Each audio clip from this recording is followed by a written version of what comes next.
Fala aí pessoal, eu sou o Bruno, assessor de marketing.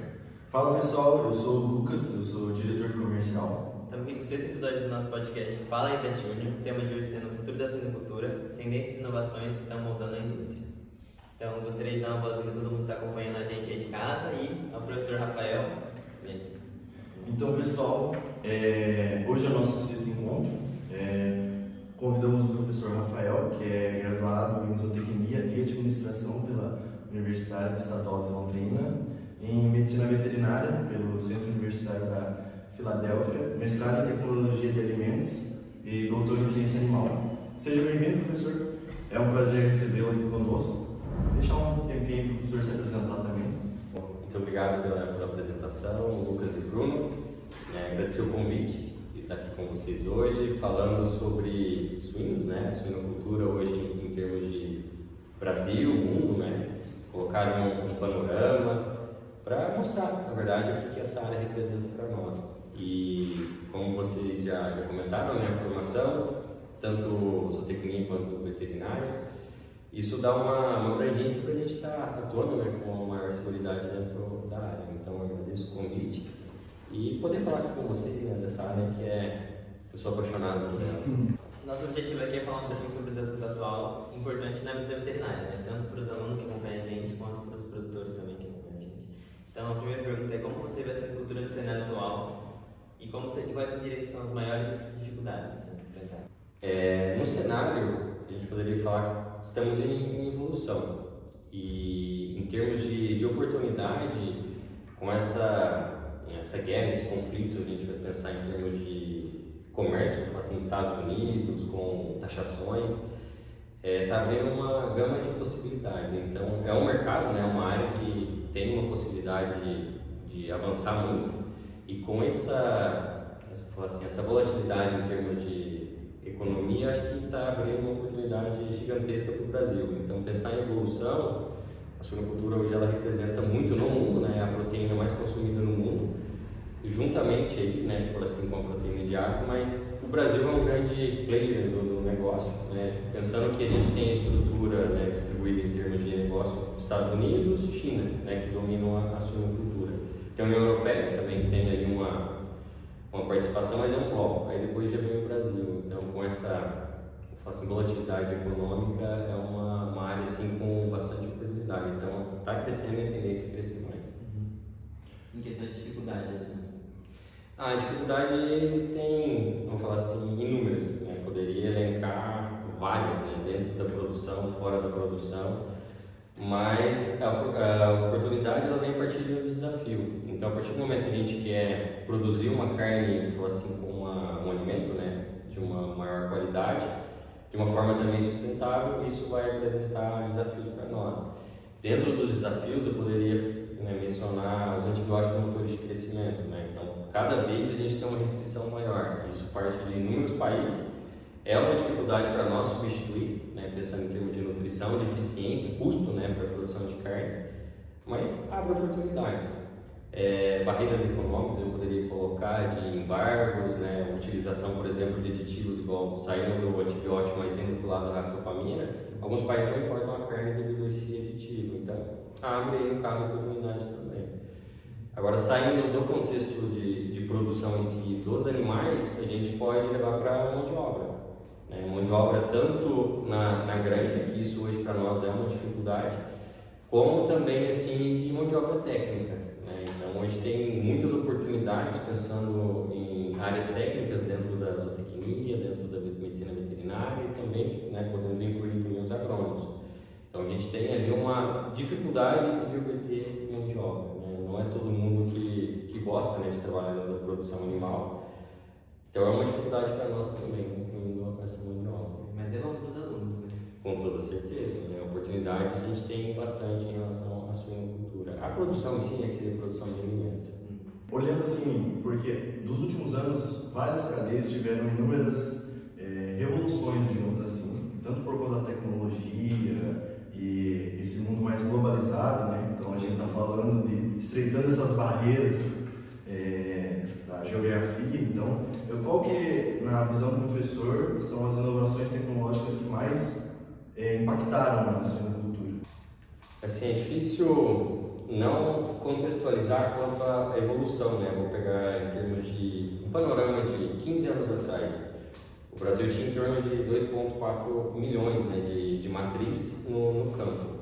Hoje a gente tem menos, só que a produção nossa hoje ela aumentou aí 1,3 milhões de toneladas, ou seja, diminuímos a quantidade de animais e aumentamos a quantidade de alimento. O que se deve a isso, né? Vou colocar em termos de evolução, eu poderia falar como que eu poderia destacar. Eu tenho ali uma menção em relação a dados. Então, o que não tinha antes no campo, hoje a gente encontra com maior facilidade. Então, acompanhar o animal, o ciclo de vida, o ganho de peso, né, a conversão alimentar, quanto está morrendo, hoje isso para nós é muito mais palpável. Então, poderia falar, esse acompanhamento, esses dados, e aí envolve o cenário atual que é digital. Então, hoje quando a gente pensa em suíno, né, a gente quer o quê? Não trabalhar tanto, falar assim, no campo ali e ter uma supervisão, porque justamente como a gente tinha comentado antes, falta mão de obra. Então, hoje o caminho nosso de inovação, ele envolve muito inteligência artificial, a gente tem ali uma escassez de mão de obra, então, ou seja, a gente precisa automatizar galpões onde eu não vou alimentar o animal, né, colocando a ração para ele, sim, a gente tem uma distribuição automática. Então, ou seja, são essas inovações, colocando aí desde os dados, né, colocando ali a inteligência artificial, acho que é o que mais chama atenção hoje dentro da suinocultura, essa automatização. Inteligência artificial usando diretamente é mais para mexer com os dados mesmo. Não só com dados, mas com o comportamento. Eu vou dar um exemplo, as casas de genética que a gente poderia falar. Nós precisamos selecionar as porcas de acordo com o score corporal e uma das principais causas de descarte envolve claudicação, o animal ficar mancando. As casas de genética elas estão selecionando através de imagem a conformação, ou seja, ela sabe o animal, a partir do momento que ela está ali antes de entrar em reprodução, qual seria a probabilidade de apresentar claudicação após, no caso ali, o parto, né, durante a vida reprodutiva da porca. Então eu tenho, não só nos dados, né, os dados vão fomentar isso, lógico, né, sem os dados a gente não tem como treinar os modelos de inteligência artificial, mas sim, né, eu tenho uma resposta no campo em termos de seleção. Então hoje assim, isso é novo, né, não falar que é algo antigo, querendo ou não, a IA ela começou a chegar nos últimos anos, mas sim, a gente está utilizando bastante. Vou dar um exemplo de sanidade, né, que está bem voltado para a medicina veterinária. A gente tem sensores, né, em algumas grandes que vão captar se o animal está apresentando algum problema respiratório. E a partir do momento que eu tenho, né, esse sensor de áudio ali, eu consigo, né, treinar um modelo para um aplicativo em relação ao celular e disparar. Falar, ó, teve tantos sinais respiratórios no dia de hoje. Então a gente pode, no caso, medicar com antecedência, porque senão eu ficava refém de uma mão de obra, de um técnico para estar acompanhando lá o nosso lote. Hoje não, a gente consegue através de sensores falar, ó, muito sinal respiratório, então vou medicar esse lote. Então assim, poderia falar números, né, em relação a evoluções aí da suinocultura. E em relação à formação, assim, de curiosidade mesmo, aqui no Brasil, tem bastante gente que se forma aqui e vai lá nos Estados Unidos, para a Europa, assim, que está precisando? Para trabalhar na parte técnica? Que sai daqui do Brasil, tem bastante gente saindo do Brasil para trabalhar nessa área lá fora. Tem bastante. Né? Eu digo assim, o Brasil ele tem uma mão de obra técnica, principalmente, vou incluir aqui medicina veterinária, tecnia e agronomia, tem muitos cursos. Né? Então, querendo ou não, em algum momento você pode ter uma possibilidade para trabalhar no exterior. Um exemplo, eu poderia ter essas empresas de intercâmbio, né? Faz esse ajuste para você fazer um estágio lá.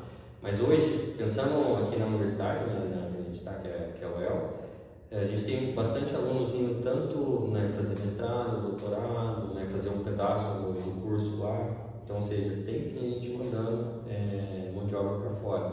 Mas vamos falar assim, tem que ter a demanda no país, mas a gente tem bastante aluno no fora, tá? E tem muitas vagas, né, para comentar com vocês. Alguém se quiser também fazer estágio no Canadá, tem vaga aberta.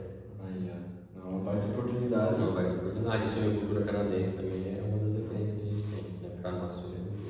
E uma coisa que mais me cresce os olhos, falando da suinocultura, eu acho que é muita tecnologia como um todo, né? Como o professor comentou, então a gente está falando de sanidade, está falando mais da parte da produção, mas até tipo dejetos, já tem muita tecnologia envolvida com isso, então muita coisa que a gente às vezes nem imagina e nem dá tempo, porque se a gente fosse querer falar sobre tudo que tem, nem daria tempo, mas cada vez mais atual. É uma preocupação do mundo, né, em relação à sustentabilidade. A gente tem ali uma carência, falar assim, em termos de sustentabilidade, falar assim, em termos de tecnologia. Não exatamente uma carência, mas assim, talvez uma pressão que hoje ela está incluída nos objetivos do desenvolvimento sustentável, que seria a preocupação com a próxima geração. E a suinocultura, isso é interessante frisar bastante, que se ela for planejada, né, o meu galpão, a minha estrutura de uma forma correta, ela não polui nada. Porque eu tenho os dejetos animais? Tenho. Isso não tem como a gente, por exemplo, falar que não tem. Se eu tenho dejeto, mas eu tenho a capacidade, a partir desse dejeto, produzir gás, né, que seria o metano, como biodigestor. Se eu não, por exemplo, não colocar no gerador para gerar energia elétrica, eu posso, na verdade, queimar. Né? Com isso, a gente consegue gerar crédito de carbono. A partir do momento que eu tenho todo esse processo de gestão, vai sobrar um residual. Esse residual a gente encaminha para a lavoura. Então, o que eu teria de dejeto ali? Praticamente nada. Eu consigo produzir gás, consigo produzir energia elétrica e também tenho a possibilidade de pegar esse resíduo, esse residual, e colocar nas lavouras, que é um resíduo muito rico em termos de minerais. Então, praticamente a gente não polui nada. Se for mais para o lado assim, de investimento, se o produtor tiver condições, produzir energia. A gente tem um galpão, e hoje os painéis fotovoltaicos estão na moda, a gente tem incentivo do governo. Então, querendo ou não, ela pode ser muito sustentável, mas muito em relação à produção. Tem dejetos? Temos, mas direcionar esse dejeto para não poluir o mundo, a gente consegue também. E você acha que, se eu puxar uma comparação, por exemplo, ela é mais sustentável, por exemplo, que a bovinocultura? Ou depende do manejo? Assim? É difícil fazer um comparativo, É que muda muito em relação aos temas. Por exemplo, o bovino tem um rumen, que aí tem uma discussão toda lá com o metano, que não é o nosso foco aqui agora. Mas é complicado a gente ficar fazendo um comparativo, Eu acho assim, a gente tem que levar em consideração a eficiência de produção. Porque quanto mais tempo o meu animal viver, tiver ali no campo, a tendência é poluir mais. Então, quanto mais tempo viver, mais vai poluir. Então, quanto mais a gente conseguir reduzir, e para reduzir eu tenho que investir em tecnologia, incluindo aí nutrição, genética, sanidade, minha eficiência vai ficar maior. Mas isso desses investimentos. Mas tenho excelentes referências do bovino, tanto de corte quanto de leite, que, querendo ou não, são semelhantes com a suinocultura. Do mesmo jeito que eu tenho suinocultores que não são tão, vamos falar assim, eficientes, não tem essa preocupação toda com o ambiente, porque também eu tenho ali produtores de carne bovina também que não tem essa preocupação. Então é difícil fazer um comparativo, mas as duas culturas elas estão bem. Consegue dizer isso? Conseguem. Aproveitando esse engaste da sustentabilidade que o senhor falou, falar também um pouquinho de como que a suinocultura consegue se encaixar às exigências de sustentabilidade e bem-estar animal, que é quase uma obrigação, quase não, é uma obrigação hoje em dia nas culturas. Então, a sustentabilidade foi levar por esse caminho do dejeto. Então, não poluir já é um começo, seria uma obrigação nossa. Produzir, vamos produzir, mas não deixar esse residual para a natureza, que vai envolver as próximas gerações. Agora, bem-estar é um tema bem polêmico em relação à produção de carne suína. Porque, na verdade, a gente tem uma pressão, e essa pressão ela vem de instruções normativas, então ela vem de cima para baixo. Então, pegando assim, a gente tem uma instrução normativa que é a 113, que ela determina alguns critérios para a gente produzir. Vou dar um exemplo aqui para vocês. A gente tem ali uma abolição, que seria das fêmeas, das nossas matrizes, das porcas, durante o processo de gestação, elas ficarem todo tempo condicionadas em celas. Então, a gente tem essa normativa, não vai existir isso mais. Então, a nossa preocupação, pensando como produtor de suínos, é que eu vou ter que tirar essa matriz, mas isso veio com a pressão para melhorar o bem-estar dessas fêmeas. O que mais eu poderia colocar como exemplo? Corte de cauda de um leitão, tem que fazer? É meio criterioso assim, o que a gente poderia direcionar, mas eu não precisaria fazer se eu colocasse um enriquecimento ambiental. Então, diretrizes para o bem-estar a gente tem inúmeras. Estamos aderindo? Com toda certeza. por livre e espontânea vontade, deixar isso bem claro, porque a gente tem prazos dentro dessa instituição normativa. Então, da gestação, 2042, 2045, só tem empresas que já se adequaram a essa gestação e estão fazendo toda a gestação de uma forma coletiva já, não está mais em cela. Castração cirúrgica, algumas fazem, mas 81% hoje dos machos, né, que a gente tem sendo produzidos, eles são castrados de uma forma através de vacina. Envolve bem-estar? Lógico. Eu não tenho ali uma aplicação, um corte, um processo cirúrgico, eu tenho uma aplicação, duas aplicações de vacina que não tem reação nenhuma praticamente, eu faço para formar um edema, para formar um nódulo, ou seja, isso também envolve bem-estar. Então a gente está no caminho, está avançando, mas precisa avançar um pouco mais. É um investimento grande em algumas áreas. Necessita. E esse investimento ele precisa ser pago. E vou falar assim, quem que vai pagar? Eu vou dar um exemplo que, por isso que a bem-estar entra em uma certa polêmica. Então, o exemplo, vou não cortar a cauda, fazer a caudectomia no leitão, mas eu tenho que promover um enriquecimento ambiental para ele. A carne vai ficar mais cara?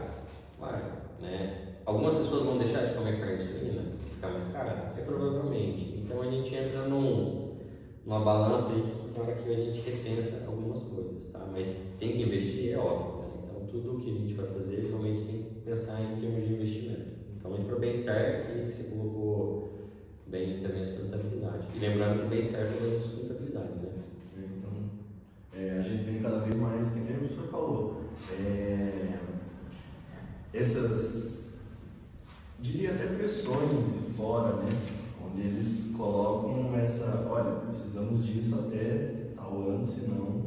Então, acho que isso vem mudando muito, Então, é bom a gente falar disso, conversar sobre isso, como o senhor falou. É um tema polêmico, mas eu acho que quanto mais a gente falar disso, melhor a gente consegue tirar os dois lados, que é o lado de quem às vezes quer fechar a conta, muitas vezes, que é a empresa, o produtor, e o lado de quem quer uma carne de qualidade, uma carne sem dor, sem esses tipos de processos. Então, eu acho que é importante cada vez mais a gente fomentar esses assuntos.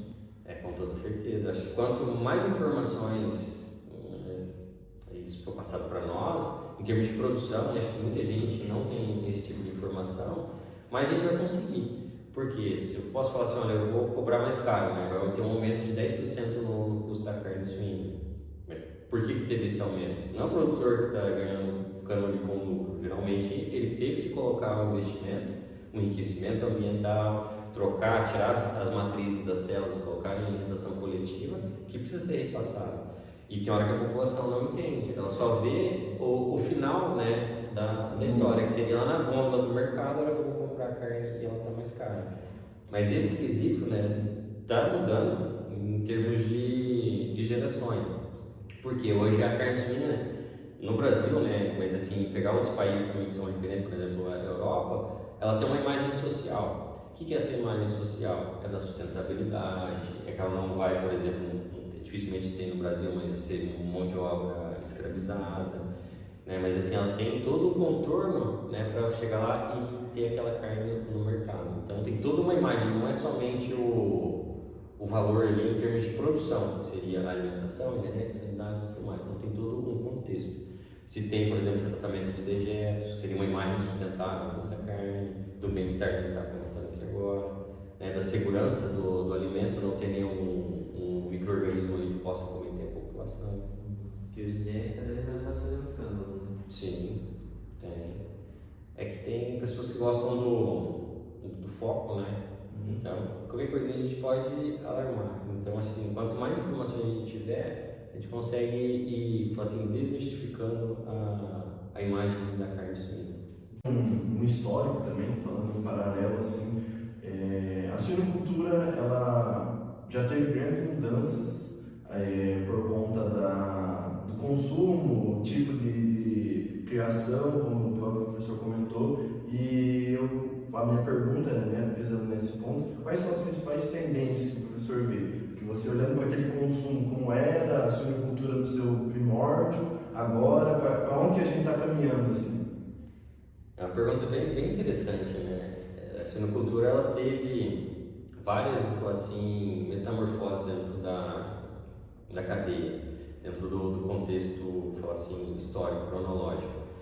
Antes o animal era para banho, então assim, a gente não tinha cadeia do frio para refrigeração, então muito do suíno era do produtor, ele preocupava-se com a banha, porque a banha era o método de conservação que ele tinha. Aí veio a cadeia do frio, então querendo ou não precisávamos tanto da banha. Também a banha ficou então no caso para cozinhar, só que veio o óleo de soja, né, que é o principal, o óleo vegetal.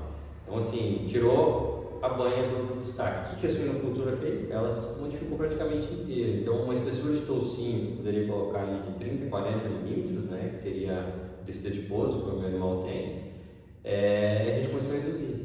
Então, ou seja, hoje a gente tem uma espessura de toucinho, né, de 1,3 centímetros, 1,5, né, 3, 15 milímetros. Ou seja, o que era grande se tornou pequeno.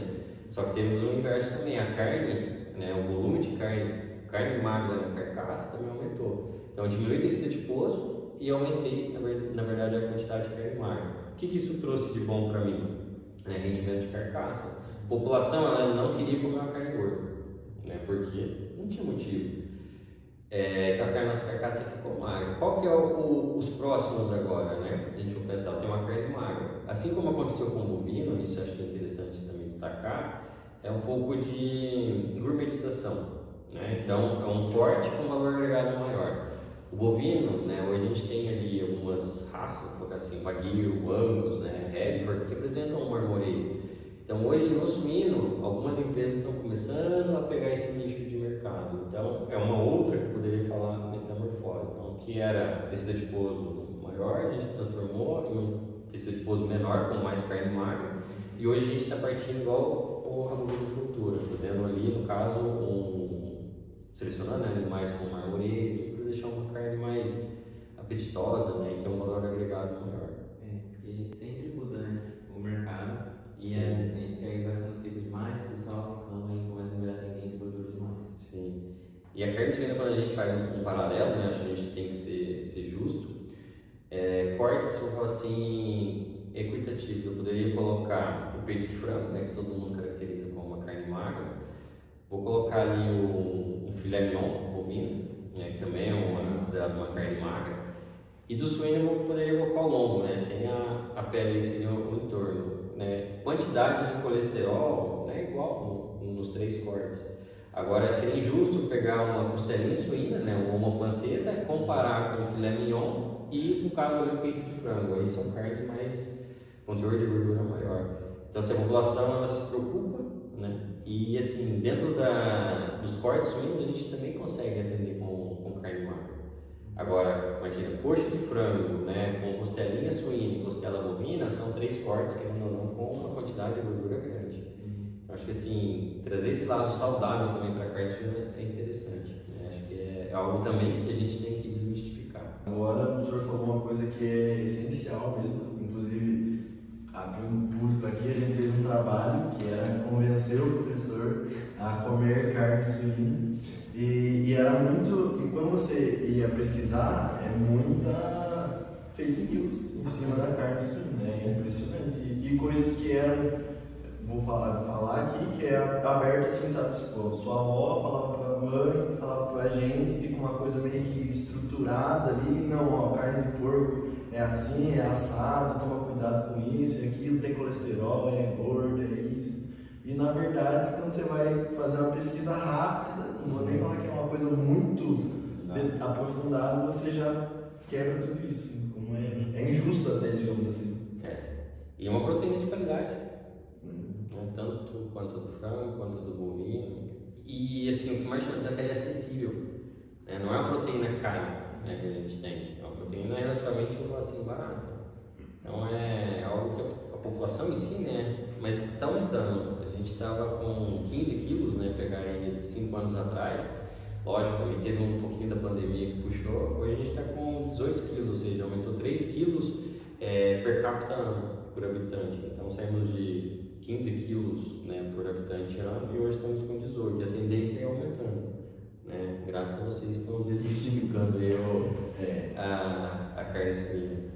Muita exportação também, né? O mercado brasileiro, ele trabalha muito. Em torno de 1/4 da carne suína é exportada. Então a gente tem ali, hoje está com 5 milhões de toneladas, então pegar aí 1,4, 1,5 milhões a gente encaminha para fora, né? Deixando aí para o comércio exterior. Mas a tendência é aumentar. Voltando lá naquele assunto da China, né? O chinês é o que mais consome carne suína no mundo. Então atender o mercado chinês, né, também é interessante para nós, né? Somente em balança comercial. Principalmente com embargos agora. E um dos grandes exportadores para a China é os Estados Unidos. Então, né, abre o mercado. Onde vem o desafio, né?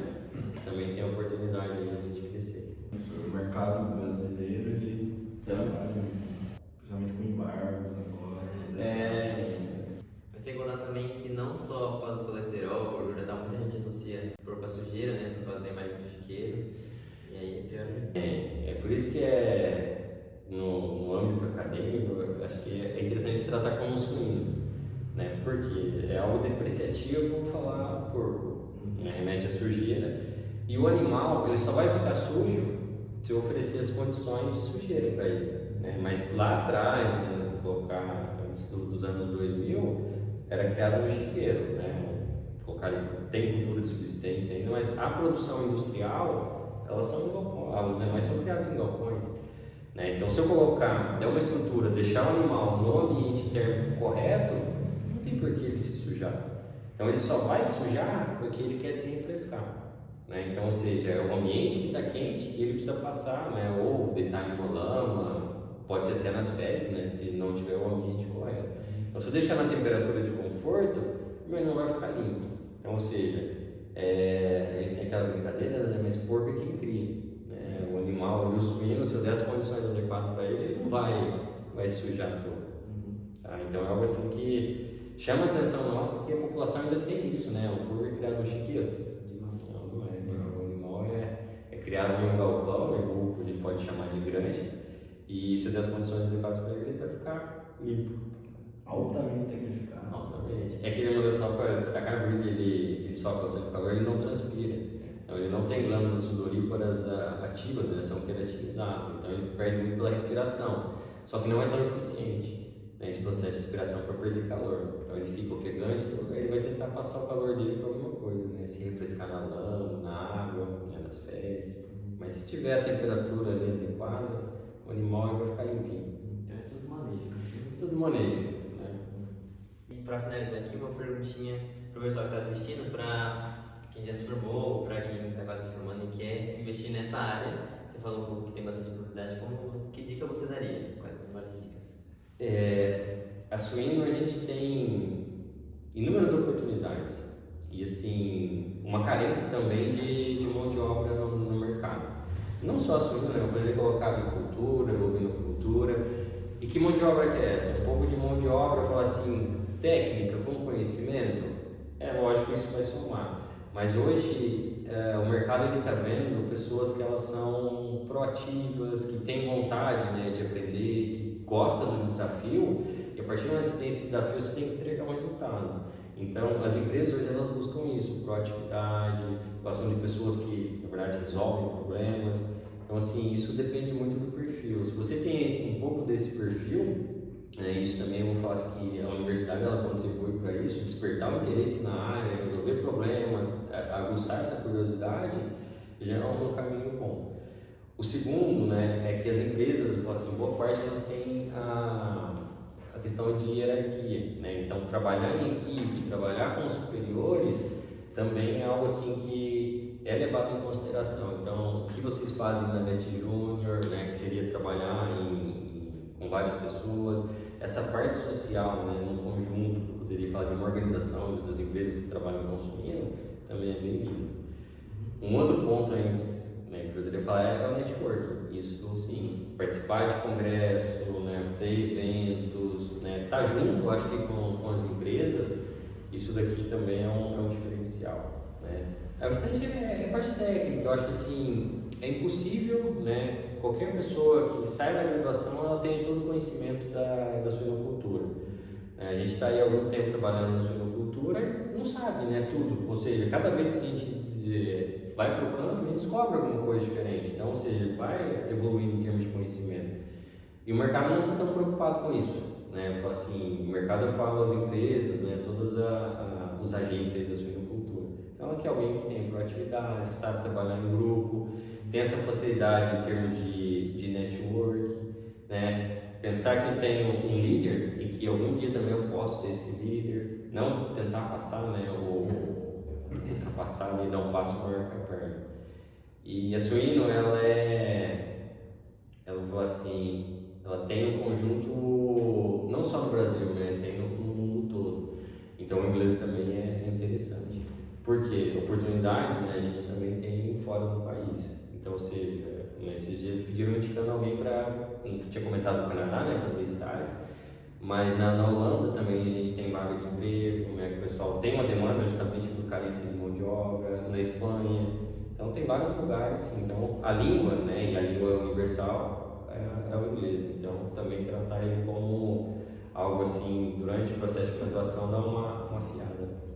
Às vezes, falo por mim, e eu acho que falo por muitas pessoas também, a pessoa fica aquela negócio, nota, graduação, e nota, e muito fixado nisso, e aí vem, e às vezes a gente vê que o mercado, que querendo ou não, a gente está aqui por um propósito, a gente quer sair, trabalhar, enfim, e às vezes o mercado nem está esperando tanto sair tão afiado da graduação, mas sim já mais essas questões mais pessoais de resolver problema, como o professor falou. Então é muito interessante ouvir isso, né? Que a gente abre um pouco, como diz, sai daqui, ó, começa a olhar mais para o horizonte.